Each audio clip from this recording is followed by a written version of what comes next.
This video is sponsored by Vikings, War of Clans.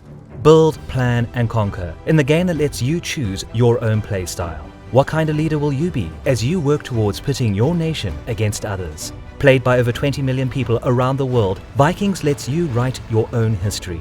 Click on the link in the description below, and not only will you be supporting our channel, but you will begin your conquest with a defensive shield and an extra 200 gold to secure your legacy.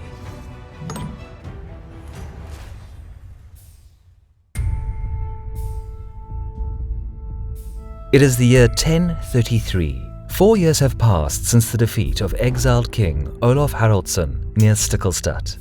The battle was a botched effort by Olaf to reclaim his kingdom that cost him his very life. With his supporters either dead or scattered, his remaining family sought refuge at the court of their ally, Kievan Grand Prince Yaroslav. Among his exiled relatives were his only son and heir, though illegitimate, 8-year-old Magnus, and his half-brother Harald Sigurdsson, who at the age of 15 fought and was wounded alongside Olaf at the disastrous battle. Over the next 3 years, Harald won local renown in the military service of Yaroslav. He proved his valor and skill in various feuds against the Grand Prince's opponents, such as the Pechenegs, Finnic tribes, and even the Byzantine Empire.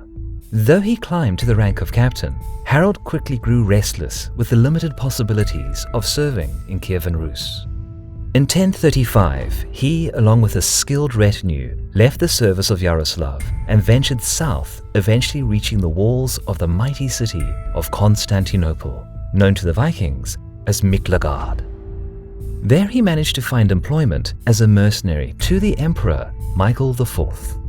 Whilst in the service of the Empire, Harald saw military action in Asia Minor, Mesopotamia, and the Eastern Mediterranean, where his Norse naval skills were well utilized fighting Arab pirates. According to sagas, he also visited the Holy Land, where he played a part in the signing of a peace treaty between Emperor Michael and the Fatimid Caliphate. Over time, Harald moved through the ranks of the Byzantine army and eventually became a member of the renowned Varangian Guard, which at the time consisted of many Norse mercenaries. As a commander, he took part in the Roman expeditionary force invading the Emirate of Sicily. Yet again, Harald proved his cunning and ability, capturing Arab strongholds and giving rise to near fantastical tales of his exploits. He even supposedly once faked his own death to get into a city in order to assault his enemies by surprise. Although the success of the Byzantine Empire on Sicily was short-lived, Harald always ensured that he was well rewarded for his victories, lining his own pockets. Over the years serving the emperor, he amassed a significant amount of wealth, all of which was sent to his friend Yaroslav in Kiev for safekeeping. Gaining renown within the Varangian Guard brought Harald into close contact with the Byzantine court and its affairs. His employer, Michael IV, gained the position of emperor through his marriage to Empress Zoe and earned a certain amount of independence as a ruler. But as is often the way, things changed. In 1041, Michael died, and without his benefactor, Harald found himself embroiled in the political power struggle that followed. True or not, several stories arose surrounding Harald, including his imprisonment for either defrauding the throne, defiling a noblewoman, or simply just for murder. It was also rumored that he was involved in the blinding of the successor, Emperor Michael V. Clearly, courtly intrigue was far too dangerous for Harald's liking, so he departed for his homeland of Norway to start a civil war.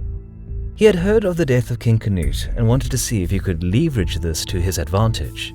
He made a hasty escape from Constantinople as the new emperor forbade him and his men from leaving. But before returning to Norway, he first took his battle-hardened retinue through the Black Sea back to Kievan Rus. He reunited with his old friend Yaroslav, promptly married his daughter, and reclaimed his amassed riches. With his wealth secured, he departed for Scandinavia and in 1046 arrived in Sweden. Upon his arrival, he learned that not only was Canute dead, but so too were all his sons. The creator of the North Sea Empire had left no other heirs. What was more, Denmark and Norway were ruled by young Magnus the Good, Olaf's bastard son, and Harald's nephew. This was a problem. Harald had ambitions of becoming king, but Magnus was considered a popular ruler, and his claim to the throne was far stronger than his.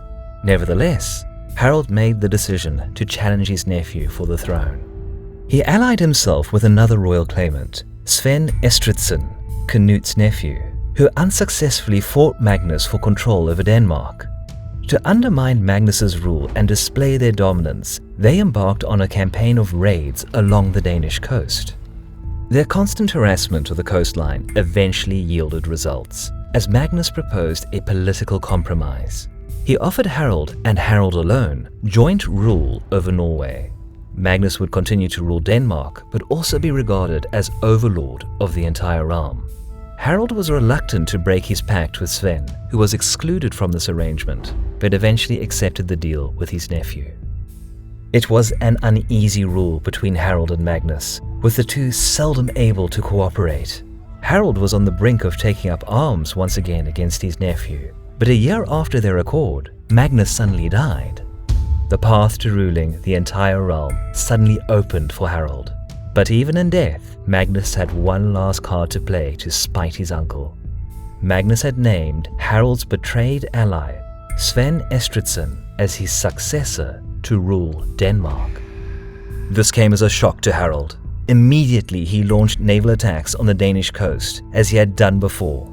But he struggled to maintain a foothold in Denmark. As soon as Harald returned to Norway after an attack, Sven stormed in and reclaimed his lost territory. The stalemate between the two lasted for nearly 12 years and took a great economic toll on both rulers. It was not without major victories for Harald. In 1049, he captured and burned Hedeby, a large Norse trade center situated in southern Denmark. Still, neither side could truly overcome the other through this conflict, but Harald refused to stop.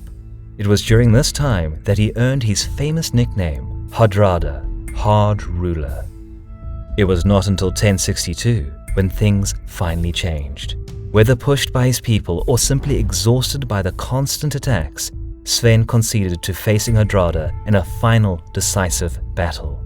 The agreed-upon place would be at the mouth of the Nisa River in Halland to settle things once and for all. On the 9th of August 1062, Hardrada sailed his fleet of 300 ships to the appointed spot at the mouth of the river Nisa. But when he arrived, Sven's fleet was nowhere to be seen. Believing Estridsson had a change of heart over the battle, Harald dismissed half of his ships, mostly consisting of farmers and inexperienced militia, back to Norway. He then prepped the remaining fleet to resume raiding the Danish coast. But as evening arrived, so too did Sven's fleet, having no doubt heard that half of the Norwegian fleet had departed. Estridsson had double the number of Harald's forces, but Hardrada refused to flee. Years of raiding had hardened the Norwegian navy, and his were the better warriors. Hardrada ordered his longships to be roped together with his own drekar in the center. Ships on the flanks remained untied and were led by Norwegian Jarl Hakon Ivarsson. Though Sven mirrored Hardrada's tactic and also lashed his ships together, he placed his second-in-command, Jarl Arneson, at the center. Encouraged by his superior numbers, Estridsson took the initiative and slowly rode forward to engage.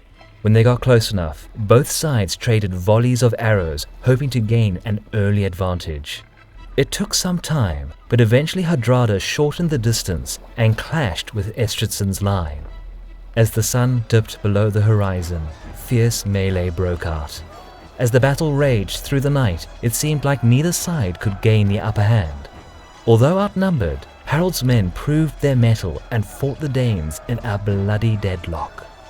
As the battle raged on, Hardrada slowly realized that if the encounter continued as it was, he would not win. The numbers were simply against him in spite of his superior troops. But if he could not crush the Danes from the front, he would need to take them from the side. He commanded Jarl Hakon to maneuver his detached longboats around the battle line and attack the Danish flank. Hakon quickly overwhelmed the smaller enemy vessels on the left and applied massive pressure to the side of the Danish line. This move turned the tide of the battle. Soon Hardrada's men started clearing the first line of Danish vessels, which eventually resulted in a general retreat. The majority of Sven's retinue were able to escape. The Danish king himself was taken aboard Jarl Hakon's ship, but Hardrada's commander either didn't recognize him or simply decided to free him, sending him to the shore.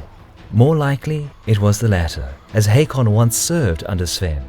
Either way, Estridsson was able to escape the slaughter. As great as this victory was for Hardrada, battling through the night and winning against superior numbers, his efforts had gained him nothing. Sven, along with the majority of the Danish fleet, had escaped, and Harald's fleet had suffered losses. He was no closer to actually claiming Denmark. Weeks later, Hardrada discovered that Hakon had helped Sven, and he ended up exiling the Jarl that all but won him the Battle of Nisa. The status quo persisted. Hardrada assaulted the Danish coasts for 2 more years, but to no avail. His feud against Sven Estridsson could not be won. And due to the economic harm his constant campaigning brought on his kingdom, he finally agreed to sign a peace treaty, ending all hostilities between the 2 kingdoms. Even in death, Magnus had won. But Hardrada did not dwell on this, as his attention was now drawn to new conquests, specifically to the shores of England. But that is another story.